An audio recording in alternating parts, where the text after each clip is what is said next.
வணக்கம். நான் சுதர்ஷன் மகேஷ். நடந்து முடிந்த மகாராஷ்டிரா தேர்தலில் ஆந்திராவினுடைய துணை முதல்வராக இருக்கக்கூடிய ஜனசேனா கட்சியினுடைய தலைவர் பவன் கல்யாண் அவர் அங்கே பிரச்சாரத்துக்கு போயிருந்தார். அங்கே போயிட்டு தெலுங்கு மற்றும் மராத்தியில் கூட வந்துட்டு அவர் பிரச்சாரம் பண்ணியிருந்தார். ஸோ இந்த ஒரு பிரச்சாரத்துக்கு முன்னாடி அவர் மத்திய உள்துறை அமைச்சர் அமித்ஷாவை சந்தித்து பேசியிருக்கிறாரு. ஸோ அப்போ வந்துட்டு அமித்ஷா வந்து சொல்லியிருக்கிறார், இந்த மாதிரி மகாராஷ்டிரா மாநிலத்தில் தேர்தல் வருது, ஒரு ஸ்டார் கேம்பெயினாக நீங்கள் வந்துட்டு எனக்கு பிரச்சாரம் பண்ணி கொடுக்கணும். தெலுங்கு பேசக்கூடிய மக்கள் வாழக்கூடிய பகுதி பல பகுதிகள் இருக்குது, அங்கே நீங்கள் வந்து பிரச்சாரம் பண்ணி கொடுக்கணும் அப்படின்னு சொல்லிட்டு மத்திய உள்துறை அமைச்சர் அமித்ஷா கேட்டிருக்கிறாரு. சரின்னு சொல்லிட்டு பிரச்சாரம் பண்ணியிருக்கிறாரு. தெலுங்கு மட்டும் இல்லாமல் மராத்திலையும் கூட வந்துட்டு பிரச்சாரம் பண்ணியிருக்கிறாரு. ஸோ அவர் அத்தோடு சேர்ந்து இன்னொரு கோரிக்கையும் வச்சிருக்கிறாரு. ஸோ அது என்ன அப்படின்னா, ஏற்கனவே பவன் கல்யாண் வந்து ஆட்சிக்கு வர்றதுக்கு முன்னாடியே ஒரு ஹீரோயிக்கான பாலிடிக்ஸ் பண்ணிட்டு இருந்தார். ஒரு சனாதனவாதியாக தன்னை அடையாளப்படுத்திட்டு இருக்கிறாரு. தேர்ந்த ஒரு ஸ்ட்ராங்கான ஒரு இந்துத்துவா லீடராக தன்னை காட்டுகிறாரு.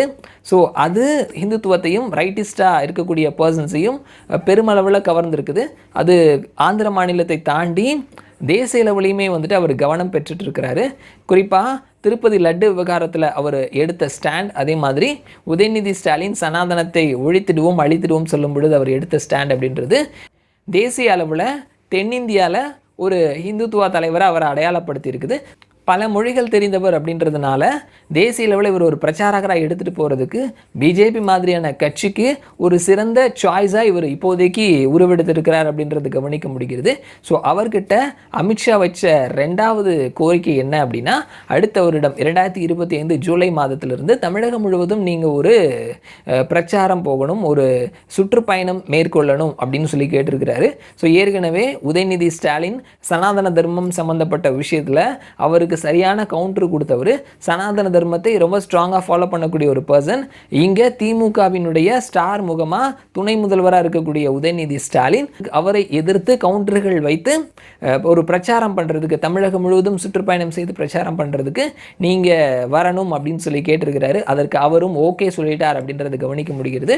ஸோ அடுத்த வருடத்தில் தமிழகத்தில் பாரதிய ஜனதா கட்சியும் இந்துத்துவத்தையும் சனாதன தர்மத்தையும் ஆதரித்து எல்லா பகுதிகளுக்கும் ஒரு சுற்றுப்பயணம் செய்து பிரச்சாரம் பண்ணுறதுக்கு பவன் கல்யாண் வரவிருக்கிறார் அப்படின்ற தகவலை நாம் கவனிக்க முடிகிறது.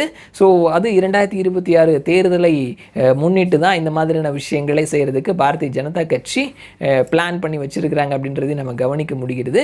ஸோ இது பெருமளவில் வந்துட்டு ஒரு பெரிய அரசியல் ட்ராமா, பெரிய கண்டென்ட் எல்லாத்தையுமே வந்துட்டு ரெண்டு தரப்புக்கும் பிஜேபி ஆஸ் வெல் அஸ் திமுகவினர் இவர்களுக்கு ஒரு பெரிய கண்டென்ட்டை கொடுக்கும் அப்படின்னு சொல்லி நம்ம எதிர்பார்க்கலாம். ஒரு பெரிய என்டர்டெயின்மெண்ட் வெயிட் பண்ணிட்டு இருக்குது.